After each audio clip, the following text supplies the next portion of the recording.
Welcome to Momo Tales. Once upon a time, in a small town nestled between rolling green hills and a river that sparkled like silver, lived a boy named Oliver. Oliver was an orphan. He didn't have a mother or father, and he lived in a tiny wooden shed at the very edge of the village. His clothes were patched up in so many places that he looked like a walking quilt.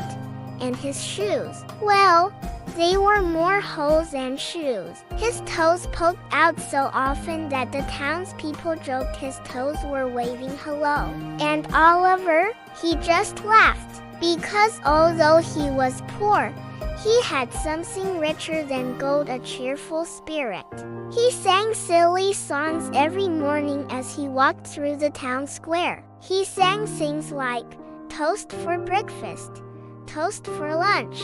If I had enough bread, I'd eat a whole bunch." Now, the villagers chuckled at him because he always had more songs than food. But Oliver was kind. If he had only one crust of bread, he would break it in half and toss the other half to the birds fluttering above. One chilly evening, as Oliver sat on the stone steps of the bakery humming another tune, he heard the faintest little sound. Mew. It wasn't a dainty meow, the sort you hear from royal palace cats. No, this one was squeaky, scratchy, and sounded as if it came from a throat full of dust. Oliver looked down and saw the scruffiest cat in the whole wide world. Its fur stuck out in patches, its tail was bent like a question mark, and one ear flopped down as if it had given up trying. But the eyes were as bright as emeralds, shining through the mess like two jewels in a muddy puddle. The cat looked straight at Oliver and meowed again, this time louder, as if to say, "Hey boy, I'm starving over here." Oliver chuckled. "Well, aren't we a pair?" he said softly. "You're as hungry as I am."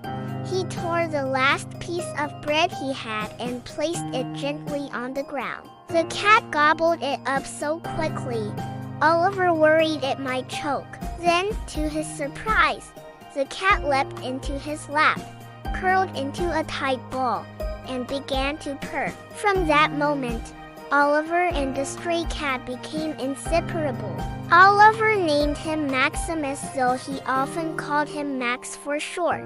And the name fit, because even though Max was scrawny and looked like he had lost 10 battles in a row, he carried himself with the swagger of a lion. Max followed Oliver everywhere. When Oliver sang in the marketplace, Max danced in wobbly circles, making the children laugh. When it rained, Max jumped onto Oliver's head like a warm, furry hat. And at night, when Oliver felt lonely in his little shed, Max curled up on his chest and purred him to sleep. They became a team, a boy and his cat, a family stitched together by kindness. One bright Saturday morning, Oliver and Max wandered into the town square to find a commotion. The baker, a round man with a mustache as bushy as a broom, was shouting, "Mice! Mice in my bakery! They've eaten half my flour and nibbled on all my buns." The villagers gasped, children giggled, and then the baker added, "Whoever rids my bakery of these dreadful mice will have free bread for an entire year." Now, Oliver's stomach growled louder than the church bell. Free bread for a whole year? That was more food than he'd ever dreamed of. He glanced down at Max, who was licking his paw. "Max," Oliver whispered, "this is our chance." Max's green eyes sparkled. He stood tall, well, as tall as a scruffy little cat could stand, and marched into the bakery like a general leading an army. What followed was the most ridiculous chase the town had ever seen. Max started left, Mice started right. He jumped on flour sacks, sending white clouds puffing into the air. He slid across a wooden counter, knocking over spoons and bowls. He leapt into the air, twisting like a furry acrobat, and the mice squeaked and squealed, running in panic. The townsfolk peered through the windows, laughing so hard some nearly fell over. Finally, after much tumbling and scrambling, Max cornered the mice behind a basket of bread rolls. With a triumphant flick of his bent tail, he chased them all out the door and into the meadow, where they scampered away, never to return. The baker was so impressed, he burst into applause. "Bravo! Bravo, little cat!" he cried. Then he turned to Oliver. "A deal's a deal. You and your cat shall have free bread every day for a year." Oliver's eyes widened. A year of bread? It was like being promised treasure. From that day forward, Oliver and Max were never hungry again. They would collect their warm loaves each morning, share crumbs with the birds, and eat happily by the riverbank.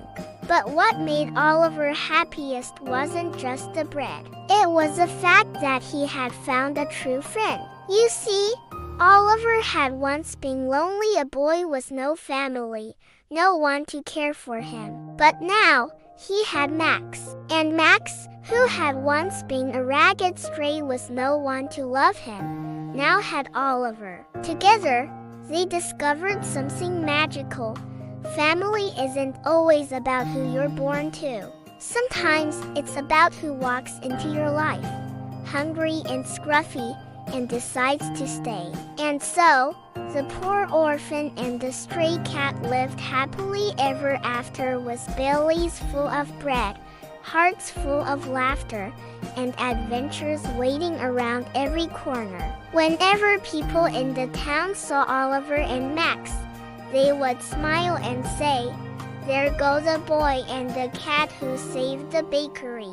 And Max would puff up his chest proudly, as if to say, "Yes, yes, that's me, the hero." And Oliver, he just laughed, because he knew that no matter what, he and Max had everything they needed. And that's the end of today's story. Friends, did you enjoy Oliver and Max's adventure? If you did, don't forget to like, share, and subscribe to Momo Tales for more fun stories every week. Until next time, keep smiling, keep sharing, and keep imagining. Bye-bye!